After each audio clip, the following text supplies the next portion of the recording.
कुछ लोग हमारे ही बीच में हैं, हमारे ही समाज के, हमारे ही जो धर्म ग्रंथ हैं उनका किसी न किसी रूप में मजाक उड़ाते हैं या उनको तोड़ मरोड़ कर प्रस्तुत करते हैं। यदि इस तरह का कोई भी एलिमेंट हमारे बीच का भी हो तो तत्काल उसका सामाजिक बहिष्कार होना चाहिए ताकि ये व्याधि और न फैल सके। बिस्मिल्लाहिर्रहमानिर्रहीम, अस्सलाम वालेकुम। दोस्तों, हिंदू स्क्रिप्चर्स में और हिंदुओं के पुराणों में बहुत सारी बातें ऐसी लिखी हुई हैं जो बिल्कुल अकल से मावरा हैं और बिल्कुल जिनको अकल तस्लीम करने के लिए बिल्कुल तैयार नहीं है। ऐसी गलत गलत बातें ये पंडित फैलाते हैं और उसके बाद जब उनके बारे में सवाल किया जाता है तो ये पंडित गुस्सा करते हैं और धर्म गुरु होते हैं ये गुस्सा करते हैं। आज की वीडियो भी इसी के बारे में, जिसमें एक आदमी पंडित से कह रहा है कि हमारे धर्म के अंदर मुख्तलिफ चीज़ों को बढ़ा चढ़ा के या गलत करके बताया जाता है, क्या इसके बारे में कोई सज़ा होनी चाहिए या नहीं। इस तरह से बातें कर रहा है, हालांकि ये बातें खुद उन्हीं की फैलाई हुई बातें हैं। इसके बारे में बताएंगे। फिर हम आपको दिखाएंगे हिंदू धर्म का सही कंसेप्ट डॉक्टर जाकिर नाइक साहब से भी पूछा गया, तो डॉक्टर जाकिर नाइक साहब ने उसका बड़ा खूबसूरती से आंसर दिया। ये देखते हैं आज की इस वीडियो में। महाराज जी, एक अंतिम प्रश्न है। कुछ लोग हमारे ही बीच में हैं, हमारे ही समाज के हैं, वो तुच्छ राजनीतिक या सामाजिक लाभ के लिए हमारे ही जो धर्म ग्रंथ हैं उनका किसी न किसी रूप में मजाक उड़ाते हैं या उनको तोड़ मरोड़ कर प्रस्तुत करते हैं। इससे होता यह है कि समाज में भी जो हमारे जैसे ही धर्मावलंबी हैं उनके लिए भी एक भ्रम की स्थिति उत्पन्न होती है। तो क्या आज वो समय नहीं आ गया है कि जितने भी धर्मावलंबी हैं वो अपनी बात मुखर होकर कहें, और यदि इस तरह का कोई भी एलिमेंट हमारे बीच का भी हो तो तत्काल उसका सामाजिक बहिष्कार होना चाहिए ताकि ये व्याधि और न फैल सके। अब बहुत सारे नेता रामचरितमानस का अपमान कर रहे हैं जी, है ना। बहुत सारे नेता सनातन धर्म को अपमानित कर रहे हैं। तो ये केवल इसलिए कर रहे हैं क्योंकि हमारे सनातनी भाई चुपचाप बैठे रहते हैं। देखो, किसी से लड़ना नहीं चाहिए जी, लेकिन भगवान ने अर्जुन से कहा कि अपने अधिकार के लिए लड़ना चाहिए। अपने अधिकार के लिए लड़ना धर्म है। भगवान ने अर्जुन को प्रेरित किया, लड़ो। अर्जुन बोले मैं सन्यासी हो जाऊंगा, मैं युद्ध नहीं करूंगा, सामने लोग अपने खड़े हैं, क्या युद्ध करना। भगवान बोले नहीं, ये कायरता है, कायरता है ये। अपने धर्म के लिए, अपने अधिकार के लिए, यदि पांडव अपने अधिकार के लिए ना लड़े होते तो क्या कौरव उनको देते अधिकार? इसलिए आपकी संस्कृति को बचाना आपका अधिकार है। इसलिए अपने अपने अधिकार के लिए तो कम से कम खड़े हो जाओ कि भाई आप हमारी गीता को, आप हमारे रामचरितमानस को, आप पहले अर्थ तो समझो। अब मूर्ख हैं, अब तो मूर्खों को क्या कहें।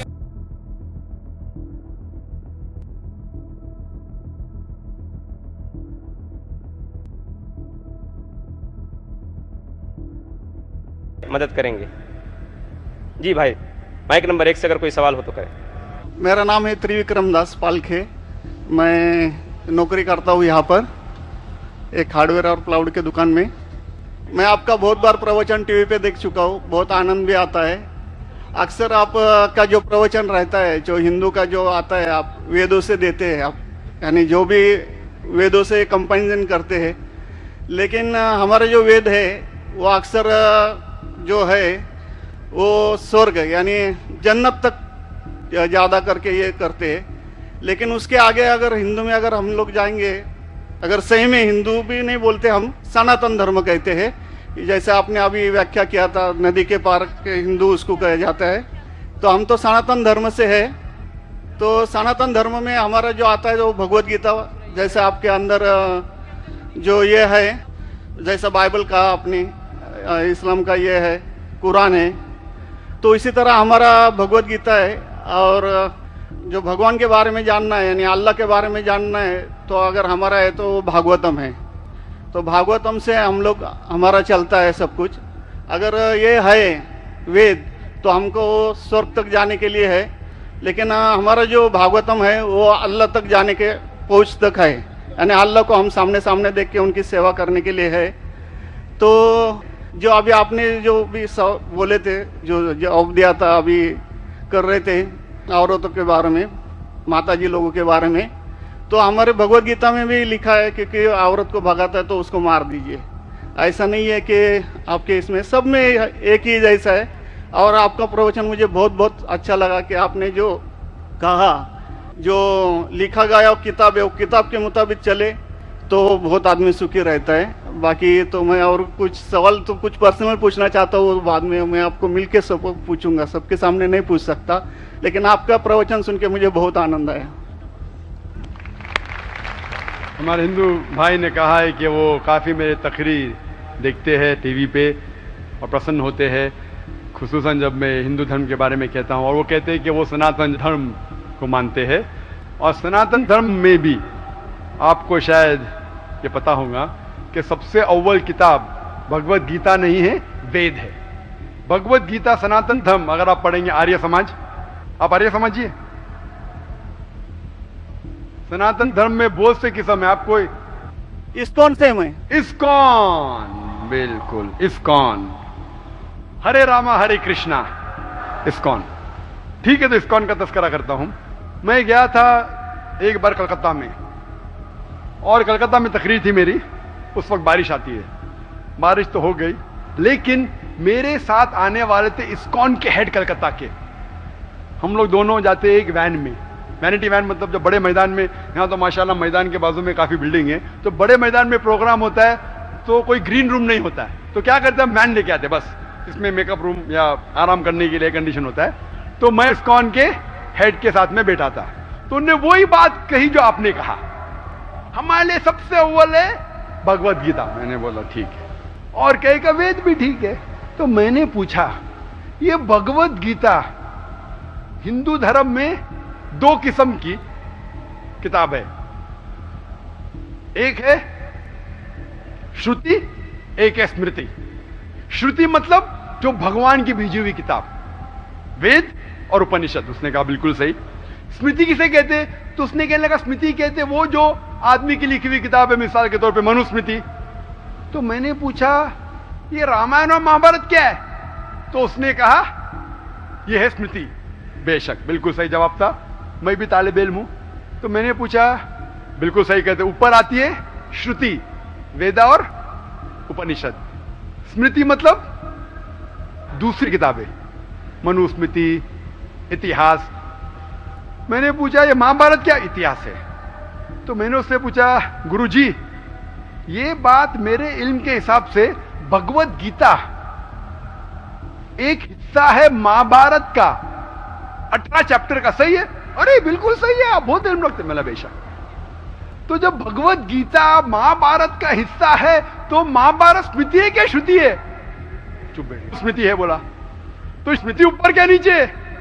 तो बोले हाँ आपके पास इल्म है ना, इसलिए आप जानते। हम लोग को कहते हैं भगवत गीता ऊंची है, लेकिन हम सही कहते हैं ये भगवत गीता वेद का निचोड़ है। निचोड़ है लेकिन वेद ऊपर है, खुदा की किताब है।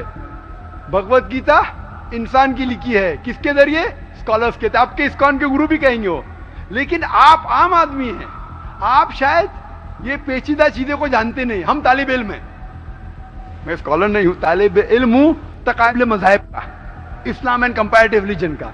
तो बोले बेशक आप बिल्कुल सही कहते हैं। तो मैं कहूंगा अगर वेद और भगवत गीता में टकराव है, किसकी बात मानेंगे? तो बोले आमतौर पे तो हम कहते हैं भगवत गीता ऊपर है, लेकिन आप सही कहते हैं क्योंकि आपका दिल में। तो मैं वो डबल स्टैंडर्ड क्यों? जिसके पास दिल में बदल जाता है क्या? 2+2 4 ही रहता है, चाहे वो सेकंड स्टैंडर्ड में या 10th स्टैंडर्ड में, 2+2 वही रहेगा, 4 बदलेगा नहीं। तो मैं ये कहता हूं गुरुजी से, आपके संत से, कि आप अपनी किताब लोगों में आम करो, हिंदुओं में आम करो वेद। लेकिन हिंदू धर्म में सिर्फ ब्राह्मण ही वेद को पढ़ सकता है, क्षत्रिय नहीं पढ़ सकता। क्यों? बाकी लोग नहीं पढ़ सकते, वेद व्यास, शूद्र नहीं पढ़ सकता। क्यों? हमारे मजहब में ऊंच नीच नहीं है, काला या सफेद, अमीर या गरीब, राजा या फकीर, कुरान पढ़ सकता है। नमाज के लिए जब उस ईश्वर की हम इबादत करते हैं, जब खड़े होते नमाज के लिए, कंधे से कंधा मिला के करते, चाहे वो फकीर या अमीर या गरीब, फकीर या राजा साथ में खड़ा है तो कंधे से कंधे मिला के खड़ा होता है। और आप यहां देखेंगे, और मैं अल्हम्दुलिल्लाह कई बार सऊदी अरब गया हूं और किंग अब्दुल्ला की दावत पे भी गया हूं, माशाल्लाह उनकी सिक्योरिटी रहती है, तो सिक्योरिटी हट जाती है, आप साथ में तो साथ में, अल्हम्दुलिल्लाह। राजा या फकीर, अमीर या गरीब, काला या सफेद, यकसा है। तो मैं ये कहना चाहता हूं, आप बिल्कुल सही कह रहे थे कि वेद स्वर्ग की बात करता है लेकिन खुदा की बात भी करता है। भगवत गीता में भी स्वर्ग की बात लिखा है, खुदा का भी लिखा है। आई होप दोस्तों ये वीडियो आपको पसंद आई होगी। अगर वीडियो पसंद आई तो कमेंट सेक्शन में जरूर लिखिए और ऐसी वीडियोस को देखने के लिए हमारे चैनल को लाइक शेयर सब्सक्राइब करें और इजाजत दीजिए। अल्लाह हाफिज़।